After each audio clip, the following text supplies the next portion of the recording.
dan mereka memang sepakat apabila mereka sesampainya di rumah, mereka tidak akan pernah mengungkit masalah ini lagi, tidak akan pernah bercerita tentang kunjungan yang mereka alami dan kejadian yang mereka temui di curug itu. Lalu mereka pun pulang dan sampai di rumah dengan selamat.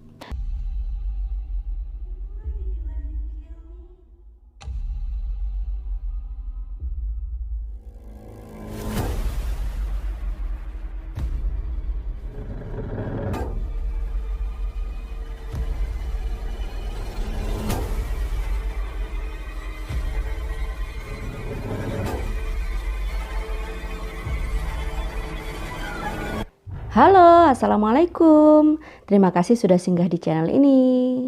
Seperti biasa di Ngobrol Seram, aku akan selalu membawakan kisah horor pengalaman nyata kiriman dari para kontributor.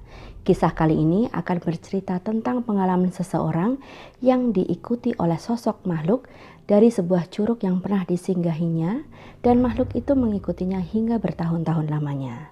Tapi sebelum kita berlanjut ke kisahnya, mohon dukungannya untuk channel ini dengan cara memberikan like, men-share, serta men-subscribe supaya aku makin bersemangat untuk membuat konten-konten berikutnya. Nah, tanpa berlama-lama lagi, kita langsung ke kisahnya. Ini dia.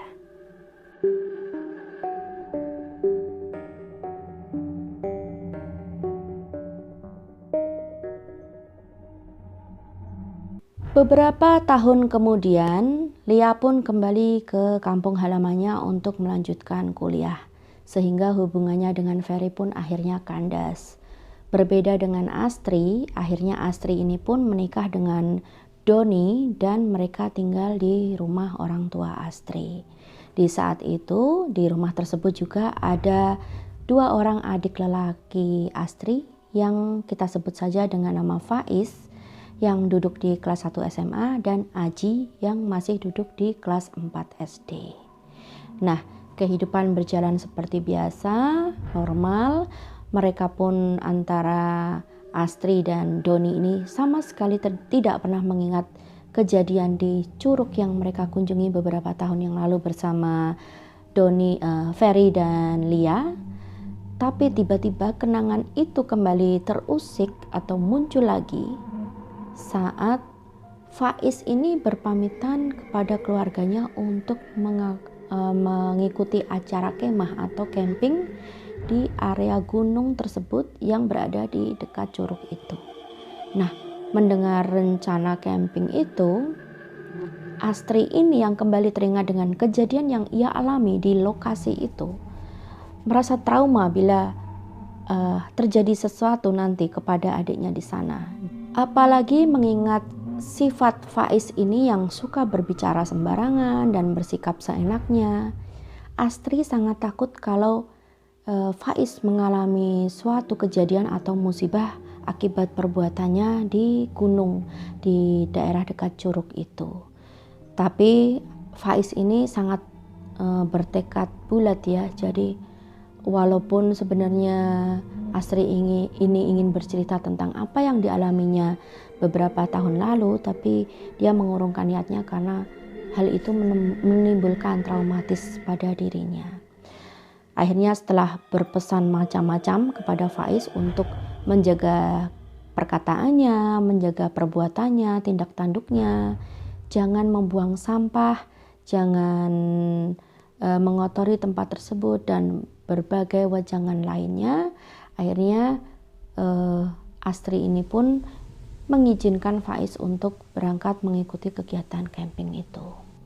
Hari itu Astri sedang membantu masak-masak di rumah salah seorang sepupunya. Nah, saat sedang sibuk itu, tiba-tiba handphonenya berbunyi dan ternyata Faiz menelpon. Faiz berkata bahwa, "Teh, ini aku sudah sampai di sekolah, mau pulang ke rumah tapi gak kuat, badanku rasanya lemas sekali, gak kuat kalau harus naik angkot, tolong teteh jemput ya." Nah, si Faiz berkata seperti itu. Saat Astri ini bersiap untuk menjemput Faiz, tiba-tiba saja anak dari sepupunya Astri ini yang bernama Ricky menawarkan diri untuk menjemput Faiz di sekolahnya. Riki ini berkata, ya udah Teteh lanjut aja masak, biar aku aja yang jemput Faiz di sekolah. Nah karena memang sedang tanggung ya, akhirnya Astri ini pun mengizinkan Riki untuk menjemput Faiz. Nah setelah itu dia pun melanjutkan masak lagi, dan beberapa saat kemudian Riki ini kembali ke rumah dalam keadaan tubuh yang terluka dan wajahnya pucat pasi. Lalu sepeda motornya pun rusak. Keluarga ini pun menjadi panik dan bertanya, apa yang terjadi sama kamu, Riki? Lalu Riki pun bercerita bahwa setelah dia menjemput Faiz dari sekolah dan mengantarkan ke rumah, lalu Riki ini pun kembali ke rumahnya sendiri, dan ternyata di perjalanan itu tiba-tiba Riki merasakan motornya berat dan oleng. Jadi seperti ada sesuatu yang jatuh dan menimpa di belakangnya, membonceng, jadi membuat motornya itu oleng tiba-tiba, dan pandangan Riki ini menjadi gelap. Jadi tiba-tiba saja Riki ini tidak bisa melihat, sehingga sepeda motornya terpelanting ke arah kiri jalan. Untunglah saat itu tidak ada kendaraan lain yang melintas. Jadi si Riki ini jatuh dengan sendirinya. Kalaupun misalnya ada kendaraan yang melintas, mungkin saat itu Riki yang terjatuh di tengah jalan ini tidak selamat. Nah, lalu bagaimana Faiz? Faiz baik-baik saja. Nah, karena si Astri ini pun mengkhawatirkan keadaan Faiz yang katanya tadi kan lemas, sedang merasa tidak enak badan, sakit, sehingga tidak bisa naik angkot. Akhirnya Astri ini pun memutuskan untuk bergegas untuk pulang, karena ia merasakan sesuatu firasat yang aneh, yang perasaan hatinya tidak enak. Jadi akhirnya dia pun berpamitan dan segera pulang ke rumahnya. Astri ini buru-buru pulang, memasuki rumahnya, rumah kedua orang tuanya ya, dan segera menuju ke kamar adiknya Faiz itu. Tapi saat ia tiba di depan pintu kamar Faiz, dia melihat salah satu dari ketiga makhluk atau penampakan yang dilihatnya di curug itu sedang berdiri di depan pintu kamar adiknya dengan tatapan marah. Dan Astri ini terkejut karena sekian tahun ia menyimpan rapat rahasia yang mereka alami di curug itu dan tidak pernah mengungkitnya sama sekali, berusaha melupakannya dan tidak mengingatnya kembali. Tapi mengapa justru makhluk yang dilihatnya di curug itu malah datang ke rumah tersebut? Nah, saat itu mereka saling menatap, dan Astri ini merasa bingung karena saat mereka bertemu di curug itu mereka kelihatan ramah, ketiga pemuda itu kelihatan ramah, tapi mengapa sosok salah satu dari pemuda ini menatapnya dengan pandangan penuh amarah? Nah, Astri ini sebenarnya bisa melihat makhluk-makhluk yang tak kasat mata seperti itu, tapi baru pertama kali itulah ia mencoba berkomunikasi dengan makhluk itu. Lalu Astri pun bertanya, mengapa kamu ke rumahku? Mengapa kamu mengikuti adikku pulang? Lalu makhluk itu berkata, makhluk itu bentuknya masih seperti yang Astri lihat di curug itu ya. Jadi masih dengan tubuh basah kuyup, pucat pasi, menggigil kedinginan, tapi kali ini menatap Astri dengan tatapan yang marah. Dan makhluk itu berkata, dia tidak sopan, dia berkata kurang ajar. Itu sebabnya aku menarik kakinya sampai dia terjatuh saat dia berdiri di tepian curug. Nah, mendengar makhluk itu berkata seperti itu, Astri pun bertanya kepada sang adik, kamu jatuh ya di curug? Mendengar pertanyaan itu, Faiz pun kaget dan dia pun berterus terang, iya teh, aku jatuh di curug. Mendengar pengakuan adiknya, Astri pun akhirnya percaya akan perkataan makhluk itu. Dan di depan sang ibu, Astri ini bertanya kepada Faiz, Faiz, apa yang kamu lakukan di curug itu hingga kamu tercebur. Nah, si Faiz pun ini bercerita bahwa saat itu teman-temannya sudah meninggalkan lokasi curug itu, tinggal hanya tersisa satu temannya di sana sehingga hanya ada 2 orang. Dan Faiz ini pun sesumbar, "Ya kalian pergi saja, tinggalkan aku di sini sendirian. Aku tidak takut meskipun sendirian di sini. Justru setan yang takut sama aku." Dan dia berkata seperti itu sambil mengejek kepada teman-temannya yang sudah mulai berjalan pergi. Lalu tiba-tiba Faiz ini merasa ada sebuah tangan yang menarik kakinya dengan kuat, menghentakkan kakinya dengan kuat, sehingga dia yang saat itu berdiri di tepian curug itu tertarik ke bawah atau jatuh ke bawah, tercebur, dan tangan itu terus saja berusaha menariknya ke dalam curug. Jadi seolah-olah ingin menenggelamkan Faiz ini tadi. Nah, di saat kejadian itu ada satu temannya Faiz yang masih berada di sana pun berusaha untuk menolong Faiz. Lalu Faiz pun bercerita bahwa untung saja ada temanku, kalau aku sendirian di sana mungkin aku sudah mati karena tidak ada yang menolongku. Nah, mendengar penuturan Faiz seperti itu, Astri pun berkata, "Nah, itulah makhluk yang menarik kakimu di curug itu, dia sangat marah kepadamu sehingga mengikuti kamu sampai ke rumah ini." Astri berkata seperti itu, dan mendengar perkataan itu, ibu mereka yaitu ibunya Astri dan Faiz ini pun beliau menangis sambil berkata, "Mamah kan sudah bilang Toa, kamu itu jangan berbicara sembarangan, bertingkah laku sembarangan. Nah, beginilah akhirnya kejadian ini beruntung, kesialan ini beruntung. Kan kamu sih nggak dengerin mama nasihatin kamu, kakakmu nasihatin kamu."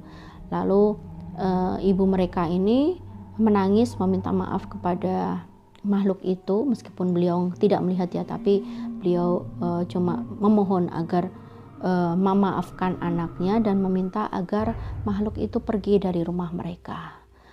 Nah, setelah itu si Mbak Astri ini pun berusaha berkomunikasi dengan makhluk tersebut dan meminta maaf serta meminta makhluk itu untuk kembali ke gunung dekat curug itu berada atau kembali ke lokasi curug itu tadi. Nah, setelah berkomunikasi panjang lebar dengan makhluk itu dan makhluk itu setuju untuk kembali ke tempat asalnya, tapi dengan satu syarat. Dia minta diantarkan. Mendengar permintaan makhluk itu, Astri pun berkata, "Kamu kesini datang sendiri, lalu mengapa kami harus mengantar kamu pulang? Jadi kamu pulang sendiri sekarang sana." Astri berkata seperti itu, tapi makhluk itu bersikeras bahwa dia tidak akan meninggalkan rumah ibunya Astri dan Faiz apabila tidak ada yang mengantarnya kembali ke daerah gunung itu. Nah, selama beberapa hari makhluk itu berada di sana, dan beberapa hari itu pula Faiz ini tetap merasakan sakit. Jadi dia tetap lemah, tidak bisa bangkit dari tempat tidur, dan makhluk itu tetap saja berkeliaran di dalam rumah tersebut. Nah, pada suatu hari, beberapa hari setelah kejadian itu, ada salah seorang tetangga sebelah rumahnya Astri ini yang kedatangan tamu, dan Astri tahu betul bahwa tamu ini rumahnya berada di sekitar gunung tempat curug itu berada. Lalu Astri ini pun berkata kepada makhluk itu, "Sana kalau kamu mau pulang, bareng saja sama mobilnya tamunya tetangga itu. Dia pasti juga akan pulang ke rumahnya yang terletak di dekat tempat kamu tinggal." Nah, lalu setelah Astri berkata seperti itu, ajaibnya makhluk itu mau-mau saja, dan ia pun segera ikut di atap mobil tamu dari tetangganya Astri itu. Dengan lega hati, Astri pun melihat makhluk itu pergi dan menganggap persoalannya dengan makhluk ini selesai dan gangguannya sudah selesai, dan dia berharap Faiz akan segera sembuh. Apakah keinginannya ini terwujud? Ternyata tidak. Masih ada hal yang dilakukan oleh makhluk itu. Setelah kepergian makhluk itu dari rumah keluarganya Astri, perlahan kondisi Ricky maupun Faiz kembali pulih. dan mereka pun beraktivitas seperti biasa. Hingga pada suatu hari tetangganya Astri ini main ke rumah Astri dan bercerita tentang tamunya yang ternyata itu saudaranya yang beberapa hari lalu mengunjungi rumah tetangga ini. Jadi sebut saja tetangga ini Pak Warno gitu ya. Jadi Pak Warno ini main ke rumah keluarga Astri dan bercerita bahwa sepulang dari rumah Pak Warno ini, keluarganya Pak Warno ini mengatakan bahwa sepanjang perjalanan anak mereka yang berusia 1 tahun itu terus-menerus menangis di dalam mobil sambil melihat ke atas atap. Jadi anak itu rewel menangis ketakutan tiada henti sepanjang perjalanan. Tapi untunglah ada salah seorang kakak dari Pak Warno ini yang kebetulan berada di mobil itu akhirnya menyadari sesuatu, bahwa ada makhluk yang menebeng mobil mereka. Akhirnya kakak dari Pak Warno ini berkomunikasi dengan makhluk tersebut dan yang mengatakan minta diantar ke sini, ke lokasi tempatnya tinggal. Nah, akhirnya setelah makhluk itu diturunkan di lokasi yang dia minta, tiba-tiba saja bayi itu pun berhenti menangis dan keadaan kembali normal ya. Tidak ada terjadi apa-apa lagi di sepanjang sisa perjalanan. Nah, saat mendengarkan Pak Warno ini bercerita tentang saudaranya yang anaknya rewel itu tadi, Astri ini yang mendengar sangat merasa bersalah dan dalam hati dia meminta maaf ampun kepada Allah. Ya Allah, aku tidak tahu bahwa di dalam mobil itu ternyata ada anak kecil yang bisa melihat penampakan makhluk tersebut. Aku merasa bersalah ya Allah. Dan Astri ini pun berkali-kali beristighfar, meminta maaf, dan ia bersyukur bahwa setelah kejadian itu ternyata semua keadaan kembali seperti semula, dan ini menjadi pelajaran bagi Astri dan keluarganya, terutama Faiz ya, untuk menjaga sikap mereka dimanapun mereka berada. Nah, itu tadi cerita tentang sesosok makhluk yang mengikuti Faiz sampai ke rumah karena perbuatan dia. Terima kasih kepada Mbak Astri yang telah mengirimkan kisah ini untuk aku share kepada teman-teman semua. Juga terima kasih kepada kalian yang sudah mendengarkan kisah ini hingga selesai. Semoga kita dapat mengambil pelajaran dari kisah yang aku sampaikan tadi, bahwa sebaiknya dimanapun berada kita menjaga etika dan sopan santun dalam bersikap, dalam berkata ataupun berbuat, sehingga kejadian-kejadian seperti ini bisa kita hindari. Nah, bagi kalian yang mempunyai kisah-kisah horor seperti ini atau pengalaman dari orang-orang terdekat kalian, saudara kalian atau sahabat kalian, silahkan kirimkan kisahnya ke Facebook atau Instagram atau ke WhatsApp nomorku. Bisa diketik ataupun bisa direkod voice. Nah, mungkin segini dulu cerita dariku untuk episode kali ini. Jangan lupa di like atau di share.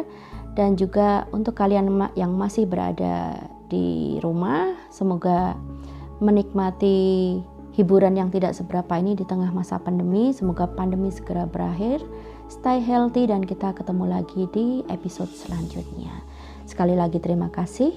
Assalamualaikum warahmatullahi wabarakatuh.